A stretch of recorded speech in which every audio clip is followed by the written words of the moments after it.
Greetings, loyal viewers, and welcome back. Oh boy,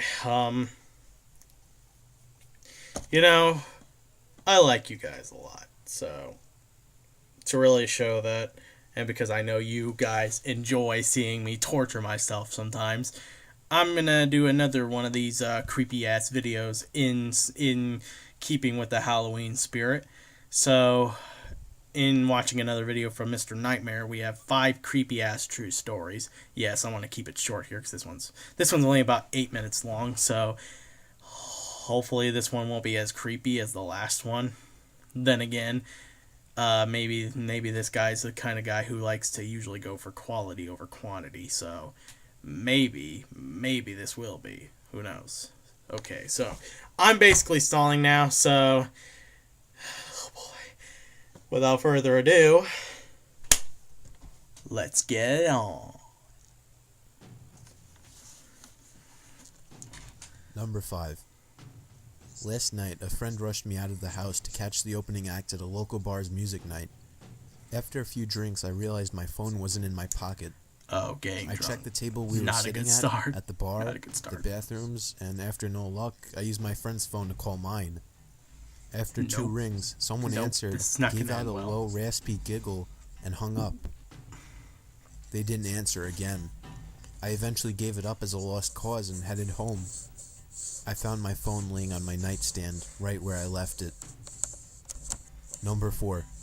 When I was a kid, I was always the last kid to get picked up by the bus driver to go to school. Oh, One day God, I was that's waiting for the fucking bus by creepy. myself, and a bus with no kids pulled up. The bus driver smiled and told me to hop on. I just had a bad feeling. I said, "Where are the other kids?"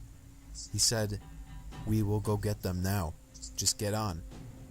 He got more and more pushy but didn't do anything crazy.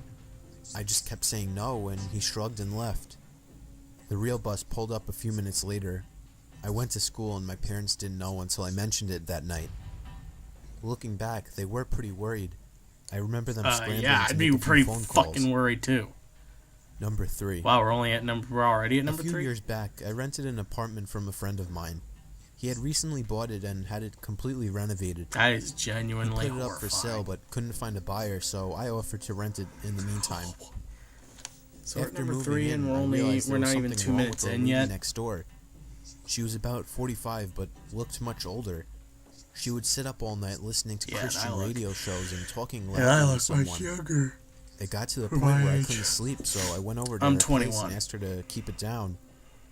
She opened the door and I got a quick peek. Her walls all had crosses painted on them in different colors, and words like Jesus and angels scribbled everywhere. The Oh, windows were boy. painted black, letting no light in at all. It was damp, yellow-stained 50-year-old carpets, dog shit, and cockroaches everywhere. No dog, though. I asked her to please keep it down. She just looked at me and shut the door. Then she turned up the radio even louder. The next night I had my girlfriend staying over. I wake up in the middle of the night and see a shadow of a person next to the bed, looking at us sleeping. I think I'm hallucinating, as I usually do in the dark when I'm sleepy. But then the shadow starts talking. It's my neighbor, and she's holding something in her hand. She broke in during the night, and who knows how long she stood there. "You should lock your doors at night," she says, and walks out. The next morning, I hear someone making strange noises below my bedroom window. It's my neighbor talking to herself in tongue. She has a plastic bag in her hand with her rotting dead dog inside. It's hot as hell outside, and I can smell death from that bag. At this point, I'm scared shitless. She's obviously very insane. I go upstairs and knock on another person's door and ask them what the hell is going on.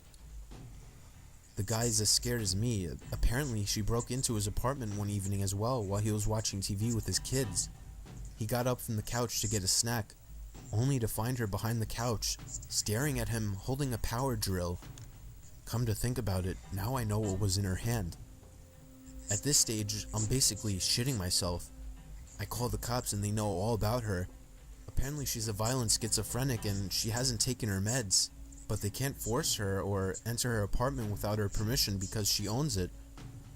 The only thing they can do is get her when she goes outside. I sit up for the next 2 days, waiting for her to run out of cigarettes. When I hear her leave at 2 a.m. to go across the road to the 7-Eleven, I call the cops. They have 3 cars and a special van over in less than 2 minutes. They restrain her and throw her in the van and drive off to some institution, and in less than a minute, it's like she was never there. I never see her again. Still have nightmares about her looking at me in my sleep. Number 2. I was about 15 minutes from finishing the night shift at work when there was a massive crash on one of the windows in the office, so I get up and go check it out. Someone has thrown quite a sizable rock through one of the windows on the front of the building. This is made especially weird because I'm working in the industrial district at 11:30 at night with none of the other businesses open. I go back to my desk, put a quick call through to security to let them know, and decide to head home. As I'm leaving the building, I'm freaking myself out about it more and more and end up running to my car, getting in and taking off. I'm almost home and I've started to calm down a bit when I realize that I didn't unlock my car when I got in. It had been unlocked the whole time. I do a quick check with my hand in the back seat for any possible murderers that might be hanging around there, but there's nothing there. Fast forward about 30 minutes. I've called a friend of mine who says he's out drinking, so I decide I'm going to join him. I jump on my bicycle and start riding over. I'm doodling along the road on my bike. It's a nice night and I'm in no big rush, just enjoying the moonlight when I hear someone riding behind me.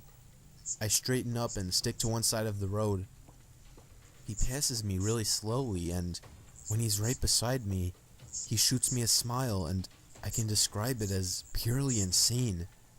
I kind of flinch and am taken aback as he rides on. That's when I realize he's riding my mom's bike. Needless to say, I sprint the hell home.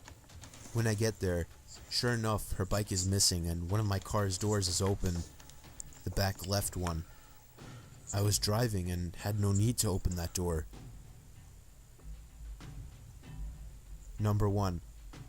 I worked at a campground on night shift, 12 a.m. to 8 a.m. every night.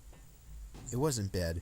I would bring in my PS2 and game a good portion of the night, only having to deal with 1 or 2 people on busy nights. It was just me in this little 8-foot by 8-foot shack, with nothing around but dark all night.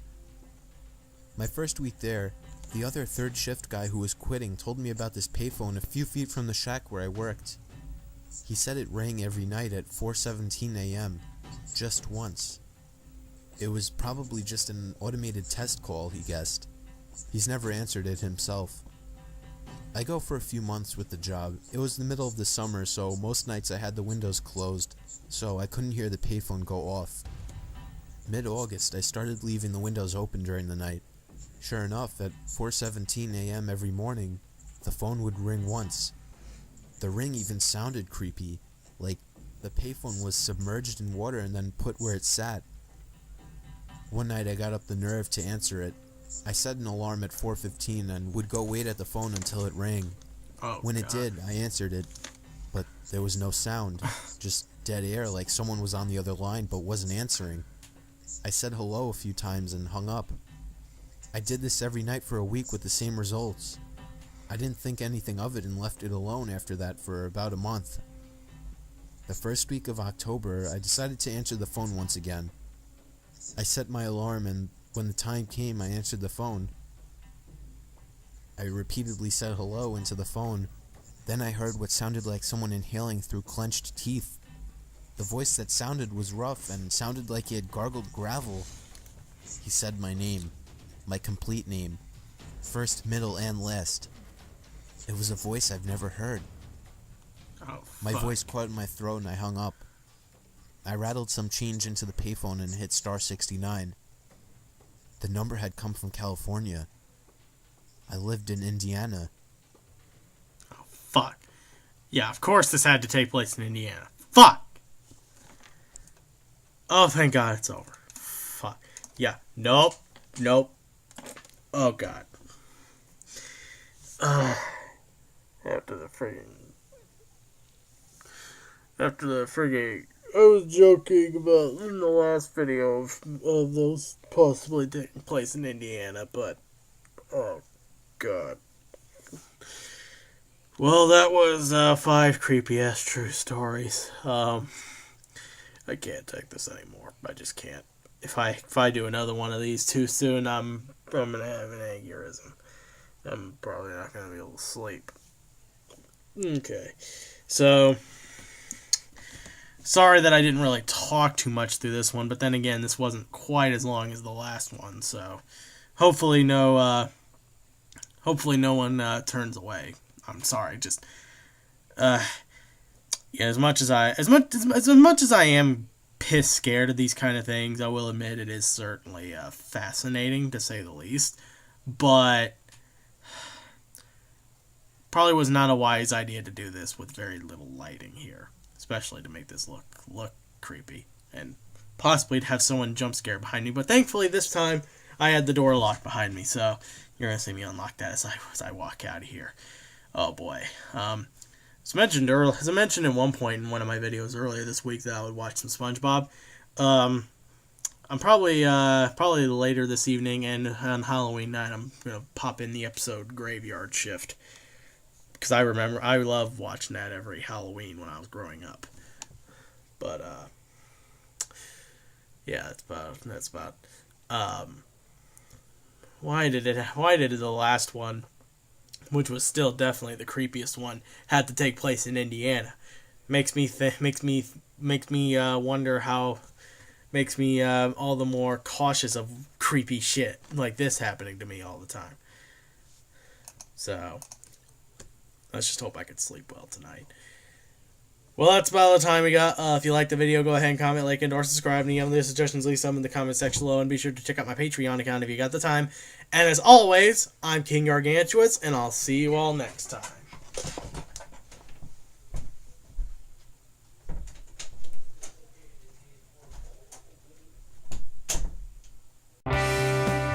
Hey guys, thanks for watching. Be sure to subscribe to me if you want to see more videos like this. Follow me on Twitter at King Gargantuas if you want to know what I'm up to. And if you want to support videos like this, plus the many other ideas that I have in the near future, be sure to support me on patreon.com/KingGargantuas. Thanks again, guys, and I'll see you all next time.